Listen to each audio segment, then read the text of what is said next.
Hi everybody. Today we are talking about your well-being and your wellness. So well-being is the feeling and understanding that everything is going right in your life. Wellness then is when all areas of your life work together successfully. Okay, so we're going to talk about 6 different areas of your life and basically 6 different types of well-being. Wellness is when all 6 of those wellness areas work together in your life successfully. It's an overall sense of well-being. Okay, so I mentioned that there's 6 different types of well-being. The first type is emotional well-being. Emotional well-being depends on your ability to deal with problems and stress. Okay, so basically it's how well do you deal with problems that might show up in your life. Okay, is it something that you get stressed out over? Is it something that you can you manage your stress well? That goes into your emotional well-being. Physical well-being depends on your health. So, are you treating your body right? Are you exercising? Do you have a decent diet? Are you getting your sleep that you need? Okay, how are you treating yourself physically? Social well-being depends on how you get along with other people, right? So, are you spending time with people? Are you making good relationships? Having good habits in your relationships with other people? That's your social well-being. Your personal well-being depends on how satisfied and confident you are in yourself, right? Are you concerned, overly concerned with what other people think about you, or are you pretty satisfied with who you are, and are you confident in yourself? That's what personal well-being is. Intellectual well-being depends on your ability to think and learn new things. So when you're at school, if you have a high intellectual well-being, you're really eager to learn new things. You can pick up on things quickly. You're a quick learner, right? That's what an intellectual well-being is. And then the last one is environmental well-being. This depends on your comfort and satisfaction with the environment in which you live and work. Okay, like how satisfied are you living in Wakarusa or Napanee? Are you satisfied with where you work or where you go to school, the environment that you're in? Okay, that's what environmental well-being is. So you need to understand that all 6 of these categories they work together for your overall well-being or your overall wellness. Okay? There are some ways then that you can promote your well-being or to increase your well-being in each thing. First, you really need to be aware of what makes you happy and satisfied.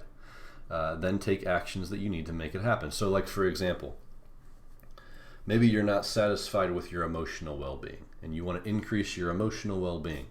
You can start that by maybe journaling your thoughts, fears, your worries, etc. Remember, emotional well-being depends on your ability to deal with problems and stress. So if you find yourself struggling to deal with your problems or getting stressed out, you could try journaling. Okay, journaling your thoughts, your fears, your worries. A lot of people have found that by journaling, it helps a lot by just writing down their thoughts and their worries. Okay, another example, if you're struggling with your physical well-being, okay, well, you can start by getting some exercise, maybe joining an athletic club or an athletic team at school. If you find yourself constantly tired, okay, that can definitely drag down your physical well-being. Maybe you need to get more sleep at night. Maybe you need to eat healthier. You need to be more active. Okay, so there's different ways that you can promote each of these different types of well-being. Okay, so what you need to do is, if there's a category that you think maybe you struggle in some of these well-beings, think about what you can do to actively promote or increase your well-being in those categories. It will make you an overall more healthy and well person. Okay, then there's also some roadblocks to your well-being. So a roadblock is something that gets in the way and interferes with your well-being. Okay, so it's something that deters your wellness. Okay, so problems in one area of well-being can also affect other areas. Right? So an example I have here is feeling physically sick or tired may cause you to lose patience and lash out at a classmate. I have an example for myself is sometimes I get migraine headaches, and I know that when I get migraines, I am just feeling miserable, and I probably lose patience. I might have a tendency of getting impatient with people around me, So I know that if I get a migraine, what I need to do, I need to take care of that migraine headache first before I do anything else.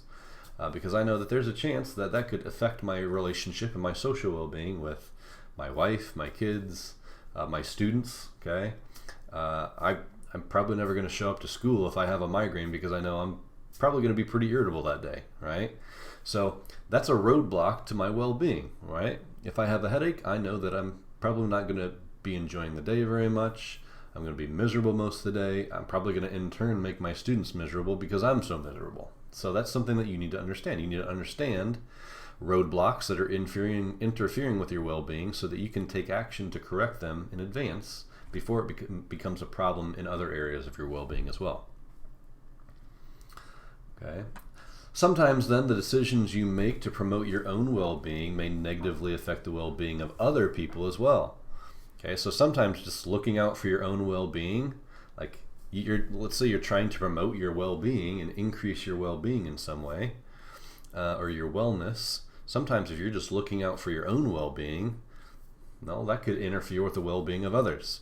Okay, so your parents might be willing to put your well-being first before their own, right? They might sacrifice their own well-being to increase yours, but you can't really expect that from everybody else, right? So then it becomes the question of whose well-being is more important. So you need to ask yourself, is you doing something to increase a certain category of your well-being, is that going to negatively affect somebody else? I have an example. Okay, so here in this scenario, let's pretend that you are working as a bank teller at a local bank, which I actually did for a little bit. I worked as a bank teller for a couple years. Let's say you're working as a bank teller at a local bank. You want to promote your social well-being. Okay, you're feeling down with your social well-being. You want to increase that by socializing more with your friends. So you decide to take an extra long lunch break to eat with a friend you haven't seen in a while. Okay, so you take an extra long lunch break. The problem is you're not telling anybody at work that you're taking an extra long lunch break. You decide to take the extra long lunch break to spend that time with your friend. So spending time with your friend, socializing, increases your social well-being. Okay, so you might think, oh yeah, that's a good thing, right? You're increasing your well-being, so by all means, it's a good thing. Okay, but by doing that, some people are negatively affected. So I want you to pause this video and think a little bit about who gets negatively affected by your decision to take an extra long lunch. Okay, because you're not the only one that's affected by this. Pause the video and see if you can come up with a couple people that you think might be affected. All right, so hopefully you took a little bit of time to think that through. Okay, I came up with a couple of different ideas. First, your coworkers are going to be negatively affected by that decision, right? Because they're going to have to pick up the slack that all of a sudden you're leaving because of your unexpected absence, right? You didn't tell anybody you're going to be gone. They're wondering where you are, and all of a sudden they got to pick up your customers, right? The customers that you would be there helping, now your coworkers have to help them, right? So your coworkers are negatively affected. Second, your customers are going to be negatively affected. They're going to be kind of angry because if you're supposed to be there and you're not, that means the other bank tellers that are there now have to pick up your slack, and there's going to be a line that's getting formed of customers who aren't being helped, right? So they're going to get angry and impatient because they have to wait in line now. Third, your boss is going to become upset with you, right? So they're going to be affected because now they have to try and delegate your tasks to your coworkers, right? And also, if you think about it, if you take an extra long lunch, that's really less money that you're getting paid, right? So in a way, your family also becomes affected by you bringing home less money, right? If you're married, you have kids, things like that. So when you're trying to promote your well-being, you always want to make sure you're thinking through things, thinking who all is affected by the things that you're doing. You might think, hey, it benefits me, it increases my well-being, but think how it affects other people as well, because some people might be negatively affected, so you might want to rethink about ways that you try and promote your own well-being. Make sure it's not at the expense of other people's well-being. Okay. Next thing I want to talk about is influence. Okay. Recognizing the influences that you have around you. An influence is something that affects the way you think and act.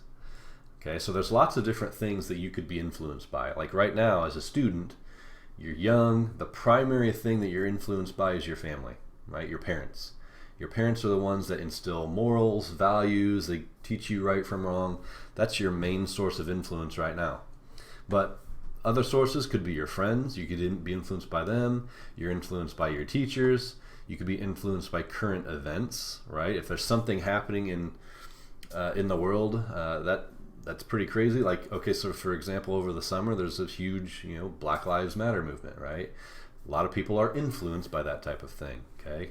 The whole COVID thing, okay? Things that are happening in current events are influencing you, okay? You can be influenced by advertising, by media, by culture, by television. There's so many things that could influence you, okay? So like, think about like advertisements that you might see on TV, for example.